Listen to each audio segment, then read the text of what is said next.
Folks, so about 2/3 of our country's financial wealth is owned by baby boomers. And over the next couple of decades, that financial wealth is going to pass on to the next generation. So in practicality terms, what the heck does that mean to you, the financial professional? Here's what it means. Somebody comes to you and says, hey, mom passed away. She had $1 million in an IRA. What can I do with it? I don't want to pay taxes on it, because if I cash out $1 million right now, that goes down to say $600,000 or so net of taxes. What can I do with it? So instigated by the recent clarification by the IRS on decedent IRAs, stretch IRAs, all that, which happened within the last couple weeks, clarification from the IRS finally. I want to talk about a few of the options, or talk about the technicalities a little bit. So first and foremost, at the top of the flow chart, my brain works in flow charts, right? Number one, is it a designated beneficiary? Yes or no? What's a designated beneficiary? Or what is a non-designated beneficiary, I should say, which is what you're going to run into the least amount of times. That is, say, the estate. You put the estate on your annuity as a beneficiary. That's not a designated beneficiary. Nobody knows what the life expectancy is of an estate, right? Or certain trusts, right, that are not see-through trusts, that do not have beneficiaries separated out and identified. With those folks, it's the 5-year rule. That IRA has to be cashed out within 5 years if, for example, the estate is the beneficiary there, right? But in most cases, you're going to run into a designated beneficiary. Now, my flow chart here, that's separated into two different areas. Is it an eligible designated beneficiary, or is it just a designated beneficiary? What is an eligible designated beneficiary? That is a spouse, for example. That is somebody who is not more than 10 years younger than the person that passed away. That's kind of the second category, is our eligible designated beneficiary.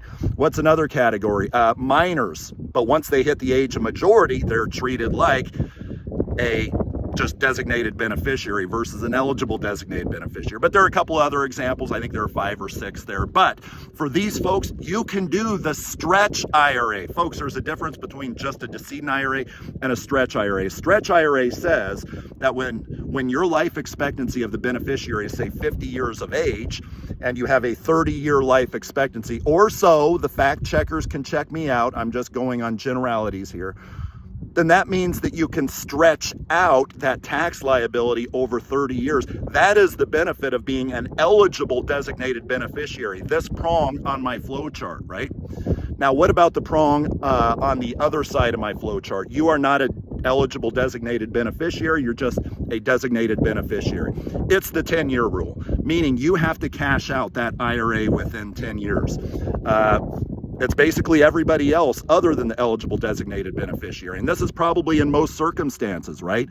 A son takes his dad's inheritance. I would imagine in most cases, that son is more than 10 years younger than the dad, unless the dad was a freaking stud as a kid or something like that. In that case, that IRA has to be cashed out within 10 years. Here was the big one. The big clarification point for the IRS was this. But between years 1 and 10, does the beneficiary have to take required distributions if they are a designated beneficiary and have to cash it out within 10 years? Do they have to take those required minimum distribution? The answer is it depends. It depends.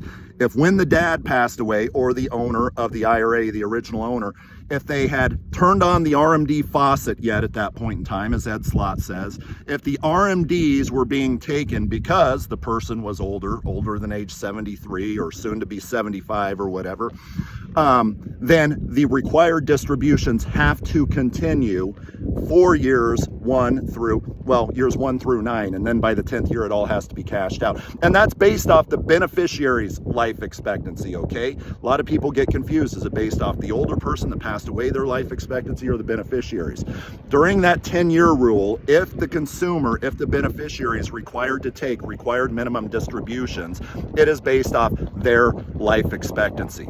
But the big difference between an eligible designated beneficiary and just a designated beneficiary, the designated beneficiary, in summation, the designated beneficiary that's not eligible has to cash that out within a 10-year period of time, pay taxes on it. Whether or not he or she has to pay required distributions, it depends on if dad, mom, whoever was taking required minimum distributions. Now, very important point. All of these scenarios that I just explained Are there annuity companies out there that will allow you to work with that beneficiary, whether it's a stretch IRA, whether it's the 10-year rule? Yes, there are annuity options for pretty much all of these. So just keep that in mind.